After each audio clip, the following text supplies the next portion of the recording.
Hi guys, welcome back to this week's recap of global news. My name is Sasha Gift and this is Room 11 News. Let's get into it.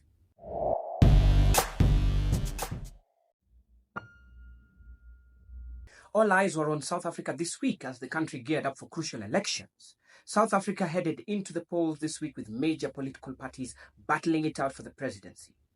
The main contenders in this election include the current South African President Cyril Ramaphosa, leader of the ANC or African National Congress, Julius Malema, the founder of the Radical Economic Freedom Fighters Party, EFF, and John Steenhuisen of the Democratic Alliance Party. Some of the other contenders include former President Jacob Zuma, who surprisingly attempted to run again but was barred from running by the South African court, Johannesburg Mayor Herman Mashaba, and ex-journalist Songezo Zibi. A total of 70 political parties and 11 independent candidates will be contesting the national and provincial election. The national ballot will have 52 parties listed. By the way, here's a little bit of history about the ANC. So, the ANC was founded in 1912 and played a pivotal role in the fight against apartheid. And it has been the pinnacle of South African leadership since. The founding members John Langali Balele Dube, Pixley Isakaseme, and Saul Platje, among others, founded the party to defend the rights of black South Africans and to fight against racial discrimination long before Mandela joined the organization. Nelson Mandela later became involved with the ANC in the early 1940s, eventually becoming one of its most influential and prominent leaders. Some of the most recent faces of the ANC that you may recognize are Thabo Mbeki, Jacob Zuma, and current President Cyril Ramaphosa. However, the ANC's reputation has taken a major hit due to recent corruption scandals and mismanagement that have plagued the ANC's leadership. Now, in that shocking twist of events that we talked about earlier, former President Jacob Zuma attempted to run for president again under his new party, the Mkhonto weSizwe Party, also known as the MK Party. Zuma, who faced multiple charges of corruption and mismanagement during his tenure, was swiftly barred from running by the courts. You see, South Africans are currently facing numerous challenges, including the rolling power cuts that have been disastrous for South African citizens and businesses. And coupled with the massive youth unemployment, it has left the youth feeling unseen and unheard. So this election is significant, especially for the young South Africans, particularly the black youth of South Africa. They are demanding real change, and the majority of the youth are fed up with the empty promises and the no-shows from the government. Basically, the youth are saying the ANC ain't gonna see power anymore if they do not deliver our power. And we support them. You see, the youth are more engaged now more than ever, and their votes could reshape the political landscape of South Africa in its entirety. In other global news, French President Emmanuel Macron made headlines at Fête de l'Europe, delivering a speech in both German and French.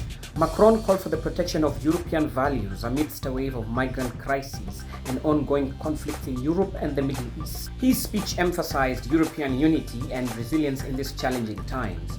He also emphasized in a Europe that invests in its people and that grows its own capacity for production and investment. And news out of the Middle East as Ireland, Spain, and Norway chose to officially recognize Palestine as a state. This recognition is a significant step for the Palestinians who have been suffering dearly under apartheid conditions and occupation for 57 years. This move by the three countries is a major shift, bringing new hope to the Palestinian people. This recognition is seen as a strong message of support and an indication for Palestinian rights and sovereignty. In other entertaining global news, a US billionaire is planning a submersible trip to the Titanic wreck. As reported on BBC, Triton Submarines, the company that makes recreational and professional submarines, is planning an expedition in the Triton 4000-2 Abyssal Explorer.